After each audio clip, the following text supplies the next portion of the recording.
E se o governo decidisse taxar as gigantes da tecnologia e distribuir o dinheiro para você via Pix? Parece bom? A proposta do Robin Hood Digital esconde uma perigosa expansão do poder estatal. Vamos desmascarar essa ideia. Esta é a Visão Libertária, sua fonte de informações descentralizadas e distribuídas. Ajude a propagar as ideias de liberdade. Deixe o seu like e compartilhe com seus amigos. Um artigo seu pode virar vídeo aqui também, sabia? Este artigo foi escrito por Altieres, o último herói da Terra, revisado por historiador libertário e narrado por Gordinho Caipira. A política é um palco de narrativas. Recentemente, uma nova peça entrou em cartaz. Nela, um herói moderno, um Robin Hood digital, surge para tirar dos gigantes bilionários da tecnologia e dar aos pobres usuários. A proposta, apresentada pelo deputado comunista Guilherme Boulos, do PSOL de São Paulo, foi apelidada de Lei Elon Musk. Ela promete criar um Pix das Big Techs. O mecanismo seria financiado por um novo imposto sobre as grandes empresas de tecnologia. Metade do dinheiro arrecadado iria diretamente para o bolso dos usuários. A ideia soa sedutora para muitos, sobretudo para os socialistas que adoram demonizar empresas prósperas que enriqueceram de forma legítima no mercado. Quem não gostaria de receber um dinheiro extra, especialmente um que vem das corporações mais ricas do mundo? No entanto, por trás dessa fachada de justiça social, esconde-se um velho conhecido, o avanço do poder estatal sobre a propriedade privada e as trocas voluntárias. É fundamental analisar essa proposta não pela sua embalagem populista, mas pelo que ela realmente é, uma violação de direitos básicos das empresas, uma agressão que, no fim, prejudicará a todos, inclusive aqueles que supostamente beneficiaria. Mas isso tem método. Os partidos de esquerda querem encontrar novas formas de distribuir dinheiro confiscado para criar um curral eleitoral fiel ao PT, visando as eleições. O projeto de lei propõe a criação da Contribuição Social Digital, CSD. Seria uma alíquota de 7% sobre a receita bruta de plataformas digitais. O alvo são empresas com faturamento global acima de 500 milhões de reais. A base de cálculo seria a receita com publicidade online e com a venda de dados de usuários brasileiros. A distribuição do bolo é o ponto central da propaganda. Cerca de 50% do valor arrecadado seria transferido aos usuários por meio do tal Pix das Big Techs. Os outros 50% seriam divididos entre um fundo de infraestrutura digital e um fundo para cuidados digitais. Esse último financiaria a Autoridade Nacional de Proteção de Dados, a ANDP, e o combate à desinformação. As justificativas seguem o manual do intervencionismo. Falam em justiça social e em corrigir a concentração de poder econômico, para parecer algo realmente justo. Mencionam também a soberania nacional. Segundo o autor, os usuários são os verdadeiros produtores da riqueza, pois seus dados seriam um novo petróleo. Portanto, nada mais justo que eles receberem uma parte do lucro das Big Techs.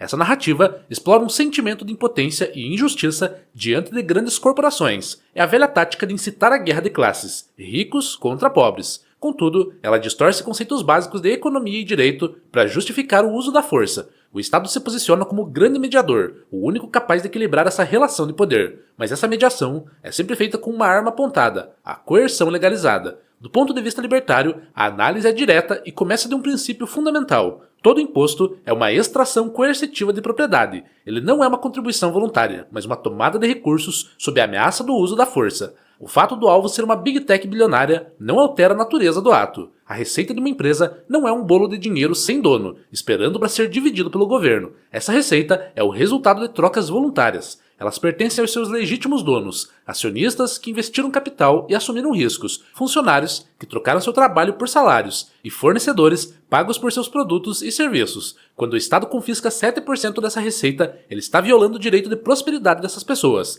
Está agredindo por meio da lei indivíduos que criaram valor no mercado.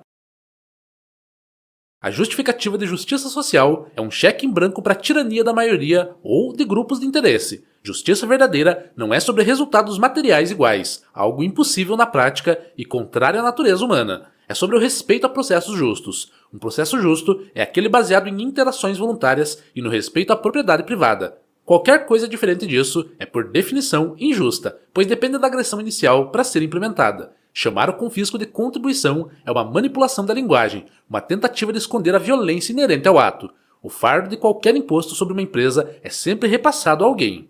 Os principais atingidos são os consumidores. As plataformas digitais repassarão o custo do imposto de 7% no preço de seus serviços. Pequenos e médios empreendedores que usam essas plataformas para anunciar seus produtos pagarão mais caro. Esse custo extra será embutido no preço final de produtos e serviços que eles vendem. No fim da cadeia, quem paga a conta é o cidadão comum. O tal Pix das Big Techs se torna uma ilusão cruel. O governo tira dinheiro do seu bolso de forma indireta, com aumento generalizado de preços. Depois, devolve apenas uma fração desse dinheiro, posando de benfeitor. É uma manobra de transferência de renda que cria um ciclo de dependência do Estado. Além dos consumidores, os trabalhadores também perdem. Com 7% a menos de receita, as empresas têm menos capital para investir. Isso significa menos inovação, menos expansão e, consequentemente, menos empregos ou salários mais baixos. O país que os estatistas chamam de Brasil se tornaria um ambiente mais hostil aos negócios de tecnologia. O capital, que é móvel, simplesmente buscaria lugares com regras mais estáveis e menos predatórias. A experiência internacional confirma isso. Vários países na Europa implementaram o chamado Digital Services Tax, DST. Na França, por exemplo, estudos mostram que empresas como Amazon e Apple repassaram integralmente o custo do imposto para os vendedores e desenvolvedores que usam suas plataformas. O resultado não foi uma mordida nos lucros dos acionistas gestantes, mas um aumento de custos para os pequenos negócios locais. Um dos pilares da argumentação para o imposto é a ideia de que os dados dos usuários são uma matéria-prima extraída pelas empresas e que, por isso, os usuários deveriam ser remunerados. Essa analogia com o petróleo é profundamente equivocada. Seus dados de navegação não são um recurso natural, que a empresa encontra e extrai. Eles são registros de uma interação que você realiza dentro de uma propriedade privada digital. Essa propriedade pertence à empresa que a construiu e a mantém. Quando você usa um buscador, uma rede social ou um serviço de e-mail gratuito, está realizando uma troca. Você cede o acesso a informações sobre seu comportamento em troca de um serviço valioso, que custou muito dinheiro para ser desenvolvido e que custa milhões para ser mantido no ar. Isso é um contrato, ainda que implícito. Você troca informações por conveniência, entretenimento ou produtividade. O Estado não tem o direito de interferir nessa troca voluntária entre duas partes. Se um usuário não está satisfeito com os termos dessa troca, tem a liberdade de não usar o serviço ou de buscar concorrentes que oferecem termos diferentes, com mais privacidade. A interferência estatal nesse arranjo contratual é uma violação da liberdade de contrato.